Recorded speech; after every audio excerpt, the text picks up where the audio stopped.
하나님의 말씀을 지키는 일상의 그 거룩한 삶은요, 어렵습니다. 그런데 참 위대합니다.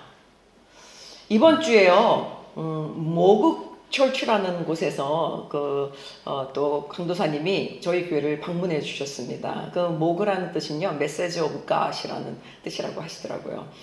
근데 저희 교회에 이제 방문하셔서 또 문화 사역에 대한 부분들에 또 도움을 요청하셔서 우리가 같이 또 협력을 해서 섬겨드리기로 하고 좋은 시간을 가졌어요. 그런데요, 함께 비전을 나누는 가운데 이런 말씀을 하시더라고요. 요즘 청년들이 나 예수님 믿어 이 말을 꺼내는 거는요, 커밍아웃이래요. 자신이 그리스도인이라는 사실을 밝히는 것을요, 대단히 어렵다고 생각을 한대요. 그만큼 오늘날 청년들이요, 예수님에 대해서 또 교회에 대해서 관심이 없어요. 그리고 종교를 거부하는 청년들이 많다는 반증입니다. 그래서 제가 어저께는요, 한국 기독교인이 몇 프로가 되는지 한번 통계를 찾아봤습니다. 그리고 청년들이 도대체 우리나라의 기독교인, 개신교가 몇 명 정도 되나, 청소년들과. 그리고 이제 리서치를 봤더니요, 2024년에, 그러니까 작년이죠, 발표된 리서치에 따르면요, 기독교인이 전체 인구의 20%라고 해요. 그래도 좀 꽤 될 것 같은 마음이 들죠. 그런데 이제 청소년부터 한 17세에서 19세의 연령으로 보면요, 13%라고 합니다, 기독교인이. 근데 물론 여기서 기독교라고 하면은요, 사회적으로 사입이나 이단으로 규정된 그런 단체들까지 포함하고 있다는 사실을 우리는 알아야 해요. 그렇기 때문에 공개적으로 정말 통계가 나온 거는 개신교, 그래서 이단, 사이비도 들어가 있기 때문에요, 순수 복음주의, 저희들처럼 기독교 대한 감리회, 복음 운동을 통해서 탄생한 이런 기독교인은 아마 훨씬 적을 겁니다. 다른 연구에서는요, 지금 한국의 젊은 세대일수록 그 종교적인 소속에서 떠나는 경향이 상당히 높다는 그런 리서치 결과가 나왔습니다. 자신의 정체성 고백이 약해지는 거예요. 그러니까 무종교의 비율이 점점 많아진대. 그러니까 기독교뿐만이 아니라 모든 종교를 거부한다고 합니다. 근데요, 저희가 과거를 한번 생각해 봤어요. 그래서 이제 그러면 한 10년 전, 15년 전, 20년 전에는 혹시 통계가 있나를 또 찾아봤습니다. 그랬더니 지금으로부터 한 15년 전에는요, 그러니까 2010년도입니다. 2010년도까지만 해도요, 전체 인구의 3분의 1이 기독교인이다 할 정도로 기독교인이 어마어마했었다는 거죠. 그러니까 70년대에 막 부흥이 일어나서요, 2010년도에 아주 굉장히 그 기독교 부흥의 정점을 찍었다고 합니다. 그런데 15년이 지난 오늘, 현재는요, 예수님 믿어, 이게 커밍아웃이래요. 이런 시대에 우리가 지금 살고 있는 겁니다. 그런 오늘날입니다. 이런 통계 결과를 보니까요, 기성세대는 단순히 나라가 잘 살고 편해져서 청년들이 힘든 거를 안 하려고 생각해. 그래서 그래. 이렇게 얘기를 하면 안 되는 거예요. 왜냐하면 사실 사회적 흐름을 좀 우리가 좀 투영해서 봐야 합니다. 오늘날은요, 점점 더 개인주의가 강화되고 있어요. 사실 사회적 흐름을 보면은요, 나 혼자 소셜미디어 사회 속에 들어가지 않나요? 그러면 매우 분주합니다. 그래서 미디어가 내 동반자가 되는 거예요. 이런 얘기를 또 하시더라고요. 코로나 때 너무 집에서 그 사람들을 만나면 안 되면서 미디어에 익숙해지시는 그 50대, 60대는요, 미디어를 사용하는 건 배웠는데 끊는 방법을 못 배워서 오히려 중독은 50, 60대도 상당히 많다. 이러한 또 통계도 얘기를 하시더라고요. 그만큼 미디어가 동반자가 된 시대입니다. 그러니까 SNS, 유튜브를 통해서 자신을 나타냅니다. 그리고 취미와 자기 개발, 또 이제 소비, 심지어 미디어를 통해서 그 모든 것들을 내 여가까지도 해결하는 시대입니다. 그러니까요, 점점 사람들과의 공동체가 결여되는 거예요. 공동체의 권위를요, 거부합니다. 가정의 권위도 거부하고요, 어떤 학교의 교육도 거부합니다, 권위를. 그리고 나가면 어떠한 조직도 사회 안에서의 기업에 들어가서 내가 직원으로 들어갔는데요, 거기에 오너인지 CEO인지를 그냥 그 권위도 원하지 않아요.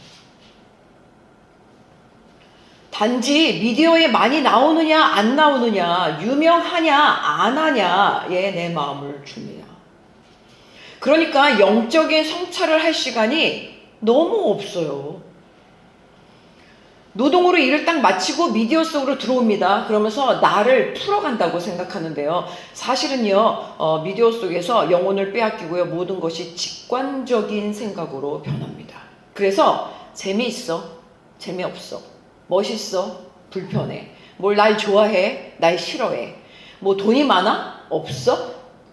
가난해? 유명해? 뭐 이런 단순한 이분화가 내 머릿속에 내 중심의 기준이 되는 것입니다. 이런 감정에 내 생각을 소비하니까요, 관계를 맺기 시작하면 관계 속에서 서로가 많이 불편해지는 거예요. 그러면서 이해가 되지 않습니다. 그런데 더 중요한 거는 이해하고 싶어지지 않아요. 차라리 안 만나고 싶어지는 거죠. 그럼 어떤 반응이 나오냐? 이제 전 세계를 품습니다. 미디어 속에서 전 세계를 품고요, 나만 바라봐요. 우리 청년들 특히 많이 그래요. 그러니까요, 나만 사랑합니다. 세계의 문화를 혼자 향유합니다. 그리고 내가 필요할 때 인공지능까지 있으니까 내가 다 알아요. 교만해집니다. 누가 가르치는 걸 싫어해요. 그리고 거역합니다. 절제하지 못합니다. 사나워집니다. 선한 것은요, 어리석어 보여요. 아둔해 보이는 겁니다. 이제는요, 자기 외에 다른 분이 있다는 영적인 하나님을 바라볼 수 없는 마음이 되는 것입니다. 이게 강팍한 마음이에요. 이런 세대를 향해서 디모데후서 3장 1절에서 5절은요, 이렇게 말합니다. 다 함께 합독하겠습니다. 시작. 사람들이 자기를 사랑하며 돈을 사랑하며 자랑하며 교만하며 비방하며 부모를 거역하며 감사하지 아니하며 거룩하지 아니하며 무정하며 원통함을 풀지 아니하며 모함하며 절제하지 못하며 사나우며 선한 것을 좋아하지 아니하며 배신하며 조급하며 자만하며 쾌락을 사랑하기를 하나님 사랑하는 것보다 더하며 경건의 모양은 있으나 경건의 능력은 부인하니 이 같은 자들에게서 네가 돌아와서라. 아멘. 지금 대림절 둘째 주에 그 말세의 사람들의 모습을 언급하는 이유는요, 그리고 오늘날의 모습을 또 생각해 보려고 하는 이유는요, 사실 오늘날 청년들만은 아닙니다. 장년들도요, 우리들도요, 심지어 교회에 다니는 기독교인들도 이런 모습의 사람들이 있기 때문에 바울도요, 지금 마지막 서신으로 디모데에게 말세에 이런 사람들이 교회도 있다. 그러니까 분별해라. 그리고 그런 영향을 받으면 안 된다고 권면하는 말씀이 오늘 이 디모데의 말씀이었던 겁니다. 이런 사람들은요, 예수님을 맞이할 수 없어요. 크리스마스의 이벤트와 즐거움을 바래요. 그게 전부입니다. 그러니까 크리스마스 때는 연인끼리 어떤 곳에 가서 사랑을 나누고, 어떤 곳에 가서 음주 문화를 즐기고, 어떤 곳에 가서 나만의 유흥을 즐기고 행복할 수 있는 것만의 직관적, 감각적, 말초적인 그런 것들만 기대해요. 예수님 오심의 기다림, 준비는요, 대림절을 의미합니다. 근데 사실 대림절은요, 오늘이 이제 둘째 주로 가지 않습니까? 2025년 전에 이미 오신 예수님을 기다리는 것이 아닙니다. 예수님의 탄생을 기뻐하면서 나를 구원해 주신 은혜에 감사하는 마음을 갖는 거예요. 내 영을 거룩하게 준비하는 시간입니다. 내가 대림절 주간에 경건하기 위해서 온전히 하나님께 예배하는 중심을 갖고자 나의 한 해를 되돌아보고 회개하며 나아가는 시간입니다. 왜냐하면 사실 구약의 예언이요, 분명히 지금 성취됐잖아요. 예수님이 이미 오셨잖아요. 십자가를 지셨잖아요. 부활하셨잖아요. 그리고 음부에 내려가셨다가 하늘나라에 올라가셨잖아요. 지금 하늘에 계신 예수 그리스도이십니다. 그러니까 우리를, 또 인류를 영원히 구원해 주신 예수님은 이미 오신 거예요. 그러니까 예수님의 자녀로 사는 나는 정결해지려고 하나님 앞에 더 나아가려고 노력하는 거죠. 그 시간이 대림절을 보내고 있는 겁니다. 그런데요, 이제는요, 예수님께서 분명히 말씀하신 신약 전체의 중심의 메시지가 있어요. 우리 성도님들이 아세요? 신약 중심의 메시지가 뭔지 아세요? 예수 그리스도이셨습니다. 그러면 예수 그리스도가 인자가 구름을 타고 능력과 큰 영광으로 오는 것을 모두가 보게 된다. 이런 재림 예수님을 기다리는 겁니다. 그러니까 과거 구약에요, 예수 그리스도가 오신다라는 초림 예수님은 기대였습니다. 우리는 오셨으니까 이제 끝인가요? 아니에요. 우리에게도 이 시대에도요, 다시 오실 예수님을 기다리는 준비를 하는 겁니다. 그 준비가 대림절의 의미입니다. 그러니까 그리스도인 우리가 준비하는 대림절은 이런 시대에 살 때 영혼을 깨워서 하나님의 영을 바라봐야 된다. 내가 그동안 미디어에 내 영을 뺏겼고 생각을 뺏겼으면 그래, 정신을 좀 다 내려놔보자. 온전히 하나님의 영을 한번 집중해보자. 이런 시간을 가는 겁니다. 하나님 말씀을 겸손히 지켜 행하려고 노력해야 합니다. 예수님을 믿고 선한 빛을 나타내기를 소망해야 됩니다. 이때 누가복음 오늘 본문의 은혜가 나에게, 우리 사랑하는 성도님들에게 동일하게 있어지게 되기를 간절히 소망합니다. 누가복음 1장은요, 이스라엘이 지금 로마 제국의 속국으로 있는 때입니다. 그러니까 지금 천사가 말했는데 두려워하지 말라 그러고 이제 얘기하는데요. 실제 예수님이 지금 오시기 바로 때이잖아요. 그러니까 BC 1년 전이에요. 예수님이 딱 탄생하기 바로 전입니다. 로마 속국으로 있는 이스라엘들, 그러니까 이스라엘 사람들은 어땠을까요? 민족 해방을 열망하면서 기도하고 있지 않았을까요? 이게 남일이 아니에요. 사실 남일이 아니고요. 대한민국도 일제강점기 때요, 독립운동을 했어요. 저희 나라도요. 그렇게 열심히 상하이에다가 임시정부 수립을 하고 대한민국이 건국된 것 아닙니까? 아마 이들도 그런 마음이었을 거예요. 그런 염원이 있을 겁니다. 온전히 하나님만을 섬기는 나라가 되기를 원했을 건데, 사실 그렇다고 보면요, 지금 보니까 이스라엘이요, 하나님만을 또 섬기는 나라가 될 수가 없어요. 왜냐하면 로마라는 나라는요, 30만 신을 섬기는 나라였거든요. 근데 그렇게 많은 신들을 섬기는 사람들과 섞여서 살고 있는 지금 속국으로 있는 이스라엘이에요. 그렇다고요, 자신의 나라에서 다른 종교를 인정하는, 그런 내 나라에서 다른 종교를 가져온 그런 문화를 또 갖고 있는 때도 아니었어요. 지금 보면은요, 그냥 로마의 속국이니까 내 자이건 타이건 무조건 30만 신을 보면서 함께 살아가고 있는, 그러면서도 하나님을 섬기고 예배한다고 해야 되는 그런 시대에 살고 있었던 이스라엘 사람들입니다.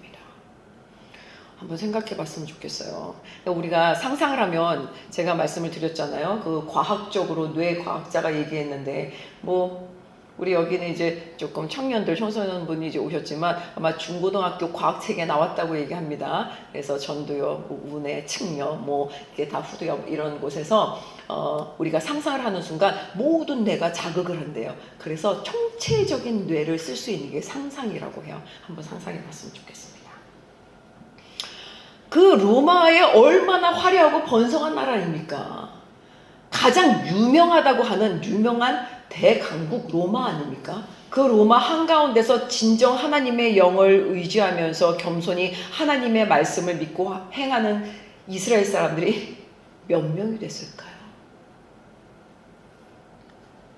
아마 이때도 연구를 좀 해봤더라면 진짜 하나님의 말씀을 기뻐하며 믿고 따르는 사람을 통계적으로 보면 이스라엘 사람들 중에서도 한 20%가 됐을까요?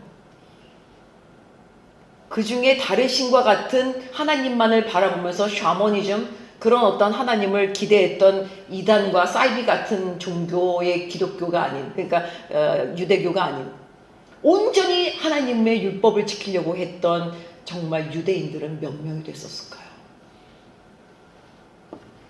그런 가운데 한 제사장이 지금 본문에 등장합니다. 그의 이름은 사가랴예요. 그의 아내는 엘리사벳입니다. 성경은요, 이 부부를 가리켜서요, 하나님 앞에 의인이요 주의 모든 계명과 규례대로 흠이 없이 행하였다고 전절에 기록합니다. 그래서 이제 봤어요. 한 신학 자료에 따르면요, 이 부부는요, 당시 사람들의 존경을 받는 매우 모범적인 가정이었다고 합니다. 그러니까 사람들이 그 가정을 보면서, 아유, 저런 가정이 있어? 아, 진짜 저렇게 살 수 있다고? 라고 생각하는 유대인 중에서도 모범적인 가정이었다고 해요. 이처럼 사가랴와 엘리사벳은요, 하나님에 대해서 경외하면서 믿음과 순종으로 거룩한 삶을 살았어요. 그들은요, 세계에서 가장 유명하고 번성한 지금 로마에서 사는 거예요. 가장 화려한 문화, 30만 신을 가지고 있는 로마에 살면서도요, 변함없이 하나님을 경외하며 그냥 평범한 일상을 성실히 살아갔던 사람들입니다. 그러다 보니까 신학자 칼뱅은요, 이렇게 얘기합니다. 사가랴와 엘리사벳을 우리들에게 경건하고 의로운 삶의 본을 보이기 위해서 하나님이 칭찬하신 사람들이다. 이 부부는요, 나이가 많아요. 그리고 사실 이 부부는요, 아픔과 슬픔도 많아요. 굉장히 큽니다. 왜냐하면 나이가 많은데요, 자녀가 없는 거예요. 당시 유대 사회는요, 자녀가 없으면 하나님의 축복을 받지 못한다고 생각했어요. 근데 심지어 하나님의 징계를 받았다고 생각할 정도로요, 자녀를 잉태하지 못하는 건 큰 수치였습니다. 뭐 오늘날은 대단히 많지 않습니까? 환경적으로, 뭐 사회적으로, 뭐 또 의도적으로. 그래서요, 이 나이 많은 노부부지만 제사장입니다, 사가랴는. 늘 하나님 앞에서 슬픔과 근심으로 아마 마음이 무거웠을 거예요. 나는 제사장인데 하나님께 은혜도 받지 못하고, 나는 그리스도인인데 왜 이렇게 어려운 일만 있고, 나는 교회를 다닌다고 그러는데 왜 이렇게 힘든 사건만 자꾸 생기고, 나는 믿음을 가졌다고 생각하는데 왜 다른 사람보다 더 이렇게 처절하고 힘들까라고 생각하는 그런 우리와 동일한 그런 모습의 제사장이에요. 그러니까 나는 하나님께 또 징계를 무엇 때문에 받았을까? 늘 그냥 하나님 앞에 몸부림치면서 기도했던 사람입니다.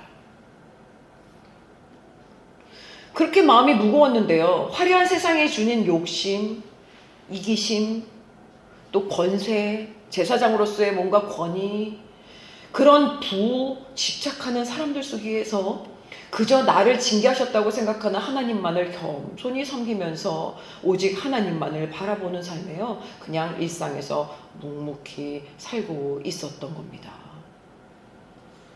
하나님께서는요, 이 부부를 하나님의 일을 위해서 쓰임받는 축복으로 그 길을 인도하십니다. 드디어 지금 본문이 그렇습니다. 천사가 사가랴 앞에 이야기하는 거예요.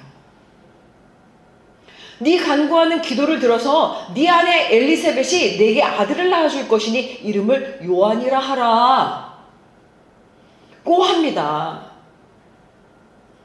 지금 제사장 부부고 하나님께 징계받았다고 생각하고, 왜 나는 하나님 앞에 매일 나아가서 분향을 하는데 제사를 드리는데 왜 이렇게 어려운 일이 많지? 라고 했던 나에게 드디어 나이가 들어서 부부에게 천사가 다가온 겁니다.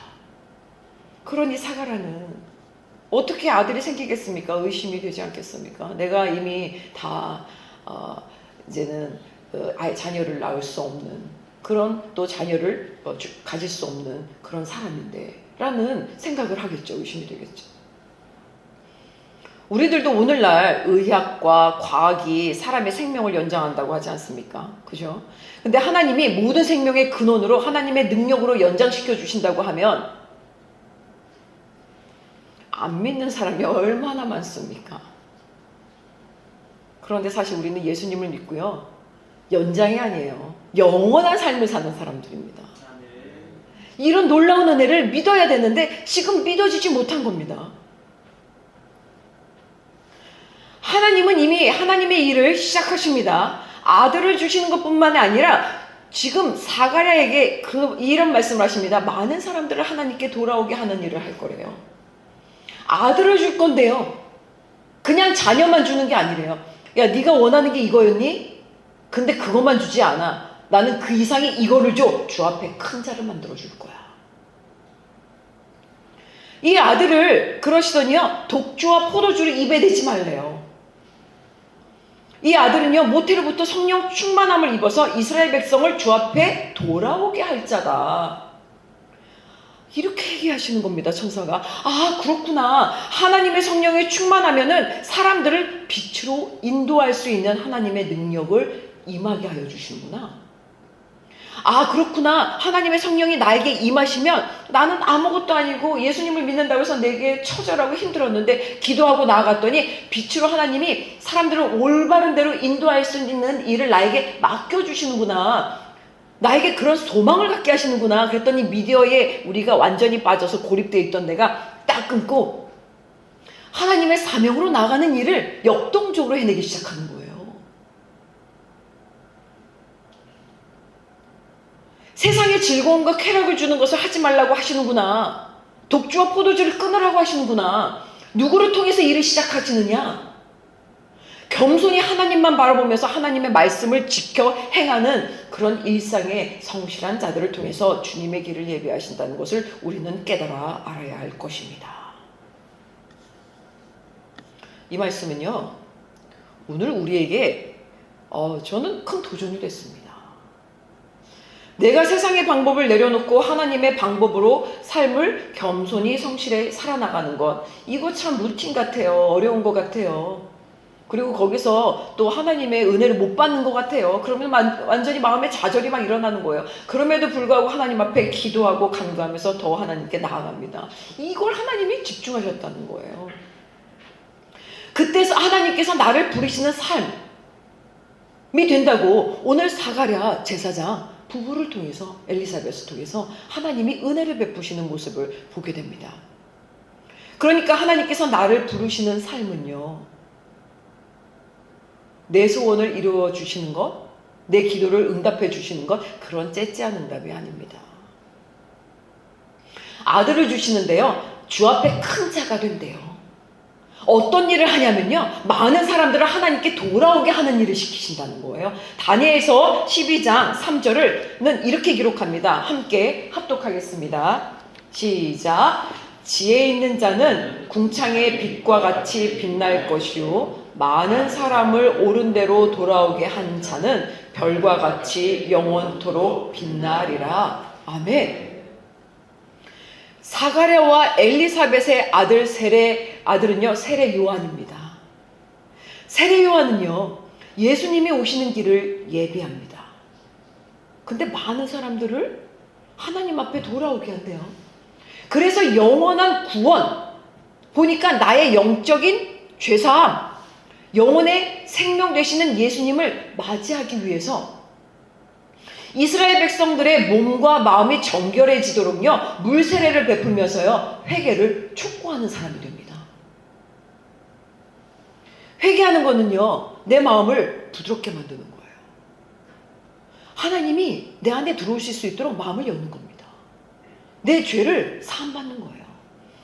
이때 많은 사람들은요, 이스라엘 백성들은요, 물로 세례를 받고 나의 죄를 회개합니다.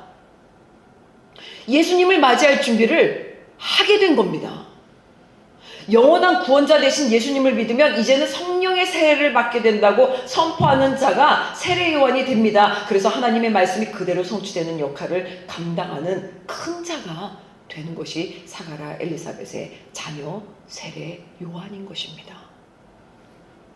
사랑하는 성도 여러분, 하나님은 우리에게 필요한 기도의 응답 중에서 가장 원하는 것, 사람들을 옳은 대로 돌아오게 하는 일, 이것을 우리에게 원하십니다. 그러기 위해서 아무리 세상의 혼돈 속에서도 나는 경건을 지켜야 하는 것입니다. 거룩한 삶을 살도록 노력해야 하는 것입니다. 그리고 전도와 선교를 위해서 기도하는 것입니다. 내 자녀가, 내 형제가, 내 친구가, 내 이웃이 예수님을 믿고 구원받도록 기도하는 것, 이것을 하나님께서 매우 기뻐하신다는 사실을 깨달아서 하나님께 복을 받는 그런 은혜가 저와 여러분들의 가정 가운데, 또 일터 가운데, 또 우리 있는 공동체 가운데 있어지시기를 원합니다. 또한 우리가 하나님을 기쁘시게 하는 삶을 살면서 우리의 기도가 응답될 때는요, 그 은혜는 하나님의 뜻을 드러내기 위함이니 하나님을 높여드리는 간증이 많이 선포되는 그런 그리스도 작은 교회가 되기를, 또한 여러분들이 되시기를 예수님의 이름으로 축원합니다. 그러면 나는 예수님을 맞이할 준비가 되어 있습니까? 오늘부터 지금 대림절 둘째 주, 아까도 말씀드렸지만 보내게 됩니다. 지금 초가 이렇게 2개, 첫째 주, 둘째 주로 켜져 있습니다. 저희는 왜 5개라고 이제 지난주에 잠깐 설명을 드렸잖아요. 대림절은 오시기 4주 전부터 우리가 준비를 하는데요. 저희는 이번에 12월 19일 금요일 저녁에 이곳에서 지역 주민들을 초청해서 문화 공연이 일어납니다. 그때 예수님을 전하고 하나님의 사랑을 같이 느낄 거예요. 그때 이제 하나를 더 키려고 5개를 준비했습니다. 성탄절 전에 4주간 예수님의 성탄과 다시 오심을 기다리는 이 대림절은요, 그냥 교회력이에요. 교회의 어떤 절기입니다. 예수님 탄생을 기다리지만요, 단순히 역사적인 사건이 아니라고 이제 했잖아요. 그래서 예수님을 우리가 생신을 맞이하면서 지금 세례 요한이 준비한 마음의 정결함을 갖고, 그래, 한 해를 회개하는 것이 중요하니까 나를 하나님 앞에 온전하게 한번 4주간 깨끗하게 하나님만 바라보는, 그래서 예수님 오심을 기뻐하는 온전한 시간이 한번 돼보자. 그래서 가족끼리도 더 웃어주고 더 사랑한다고 이야기하고 더 포용하고 더 위로하고 더 기도해 주시는 시간, 또 주변의 공동체를 위해서 더 아껴주고 먼저 사랑을 베푸는 시간을 가져보는 거죠. 이런 것이 중요합니다. 근데 하나님의 영을 의지하여서요, 새 생명을 구하는 마음이 깊어지는 것. 그러니까 지금 사가랴와 엘리사벳처럼 겸손히 하나님을 말씀을 따라서 사는 그냥 오늘의 일상을 충실하는 것. 그래서 생명을 빛으로 오시는 예수님, 이제 예수님은 다시 오십니다. 그러니까 사실은 이 초림 예수님을 또 하나님이 예언하셨을 때요, 예레미야, 스가랴 선지자 계속 예언했을 때요, 이사야 860년, 1000년 전입니다. 그러니까 1000년 전이면 지금의 1000년이 아니야. 한번 생각해보세요. 1년 전만 해도 기억이 되세요? 3025년, 3,4,000년 전에 하나님이 약속하신 그 약속, 아브라함에게 이미 그거는 이제 아브라함을 통해서 약속하신 약속이요, AD 1년이죠. 예수님이 딱 탄생하신 그 기점으로부터 1000년을 기다렸으니 그 사람들이 생각할 때는 도대체 예수가 구원자 메시아가 언제 오는 거야? 이렇게 생각을 했던 거예요. 근데 지금 우리는 어떻습니까? 오셨잖아요. 그럼 앞으로 다시 오실 재림 예수님은 도대체 언제 오시는 거야? 이렇게 생각하면 안 돼요. 분명히 성취된다는 것입니다. 그러니까 기독교는요, 대림절에 이 4개의 초를 밝히는 전통으로요, 둘째 주일은요, 의미가 있어요. 칼럼니스트 송재호 목사님에 따르면요, 촛불을 보면서 우리는 예수님을 기다리며 나의 모습을 회개하는 시간을 보내야 한다, 이렇게 또 적으셨는데, 그게 이제 대림절 둘째 주의 의미입니다. 예수님을 맞이할 마음의 준비는 내 삶을 점검하고 불순물을 제거하면서 시작된다는 그런 의미입니다. 그러니까 대림절의 의미로서 주의 길을 예배한다, 주님의 길을 예배하는 내가 된다, 이런 성경적인 표현이 대림절을 준비하는 의미입니다. 다 함께 본문 17절을 합독하겠습니다. 시작. 그는 엘리야의 심령과 능력으로 주보다 먼저 와서 아버지들의 마음을 그 자녀들에게로, 순종치 않은 자들을 의인의 지혜로 돌아서게 할 것이다. 그래서 주를 위해 예비된 백성들을 준비할 것이다. 아멘. 놀랍지 않습니까? 지금 대림절, 이때는요, 예수님 오시기 바로 전 주의 길을 예비하는 겁니다. 사가랴와 엘리사벳에게 주신 기쁨은요, 지금 기도 응답뿐만이 아니었어요. 그죠? 예수님의 길을 예비하는 일을 시키신 겁니다. 예수님의 길을 예비하는 것은 지금 하나님의 말씀을 오롯이 선포하는 겁니다. 예수님은 빛이시잖아요. 근데 이 당시에도요, 빛을 봐야 하는데 사람들이 빛을 싫어했대요. 어둠을 더 좋아한대요. 그러니까 하나님의 말씀이 들리지 않고요, 빛이 느껴지지 않는 거예요. 빛인지 어둠인지 분별을 못하는 겁니다. 그러니까 세례 요한은 사람들이 예수님의 빛을 알아볼 수 있도록 중독에서 벗어나도록 해요. 객관적인 눈을 뜨게 합니다. 교만에서 넘어뜨립니다. 겸손히 보이게 합니다. 나를 사랑하는 것은 하나님의 사랑 덕분이라는 것을 깨닫게 해줍니다. 주변 사람들이 사랑을 받도록 도와주고 싶게 마음을 열어줍니다. 선과 악을 분별하게 만들어줍니다. 세상의 유명은 관심이 없게 만들어지는 거예요. 그저 오늘을 성실히 살아가면서 하나님에 의지하는 것이 중요하구나. 이것이 하나님의 소명을 받는 것이구나. 를 깨닫도록 주의 길을 예비합니다. 그러니까 이 독사의 자식들아라고 얘기해요. 이 세대를 향해서, 오늘 우리에게 향해서 말씀하시는 겁니다. 하나님 앞에 예배를 드리는 것이 행복하게 만들어지는 거예요. 영원하신 하나님께 칭찬받는 것이 결국 선한 승리라는 것을 깨닫도록 주의 길을 예배하는 자가 됩니다. 본문은요, 세례 요한이 엘리야에게 주어지는 성령의 능력으로 예수님이 오시기 전에, 예수님이 딱 오시기 전에 우리들에게 하시는 말씀이에요. 지금 대림절 둘째 주를 준비하면서 아버지 어머니들의 마음을 자녀에게 향하게 하신다는 겁니다. 아, 내가 겸손히 하나님의 말씀대로 삶을 살면서 모범이 되지 못했구나. 자녀들을 노엽게 했구나. 하나님의 사랑을 내가 주지 못했구나. 하나님의 말씀대로 교육하지 못했구나. 순종치 않았던 자들에게는요, 의인의 지혜로 돌아온다고 지금 말씀해 주시는 거예요. 아, 그렇구나. 내가 부모님을 무시했구나. 내가 감정대로 함부로 상처 주는 말을 입으로 막 꺼냈구나. 내가 권위를 싫어했구나. 내가 영적인 존재라서 영적인 하나님께 속한 것을 나는 몰랐구나. 내 영을 깨닫지 못했구나. 예수님을 그냥 철학자, 그냥 성인으로 그렇게 생각했구나. 그게 아니었구나. 생명의 주인은 예수 그리스도셨구나. 하나님의 자녀가 되는 길은 예수님을 믿는 거구나. 이렇게 지혜를 받아서 어둠에서 빛으로 돌아서게 할 거래요. 그게 본문 17절의 말씀입니다. 회개함으로 그렇게 마음이 부드러워지기 시작한다는 거예요. 주님의 길을 예배하게 되는 겁니다. 겸손해진대요. 정결해지는 겁니다. 깨끗해집니다.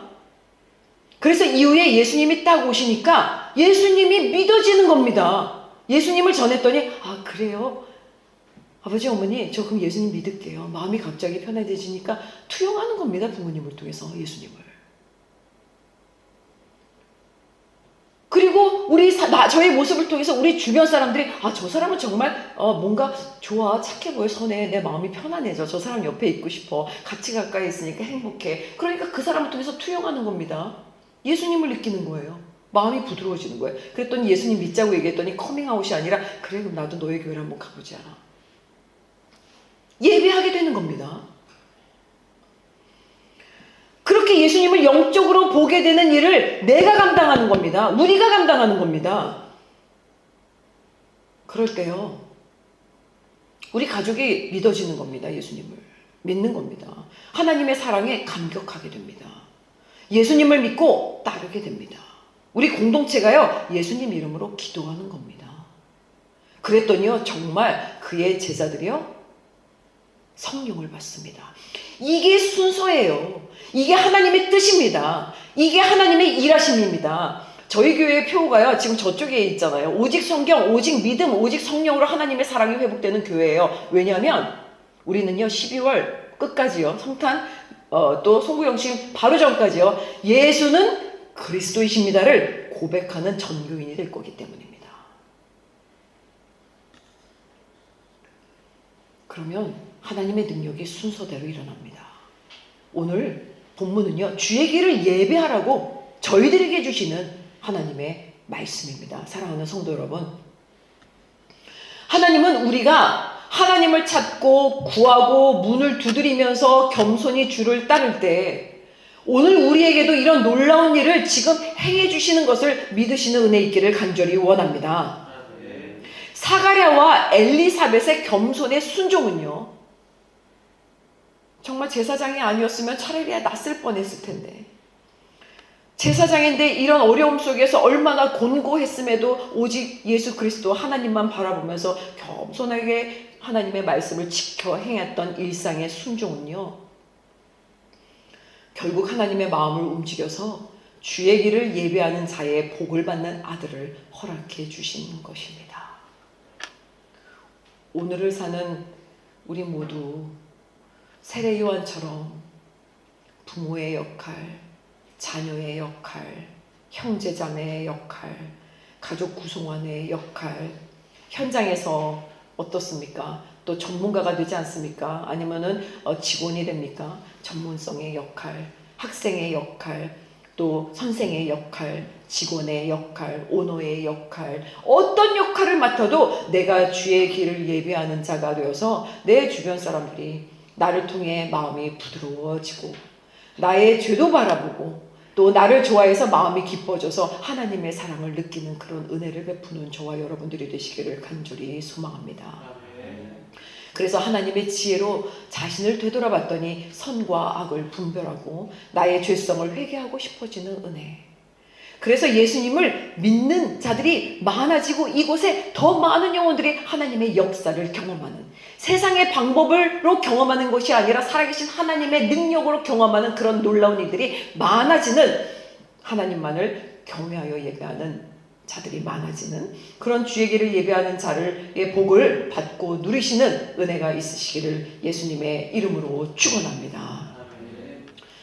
이 시간에 잠시 말씀을 붙들고 기도를 하려고 합니다. 저희는 부르짖어 기도할 겁니다. 부르짖어 기도하는 게 통성기도인데요. 뭐 대한민국만 있다 그러는데 사실 성경에 있는 기도입니다.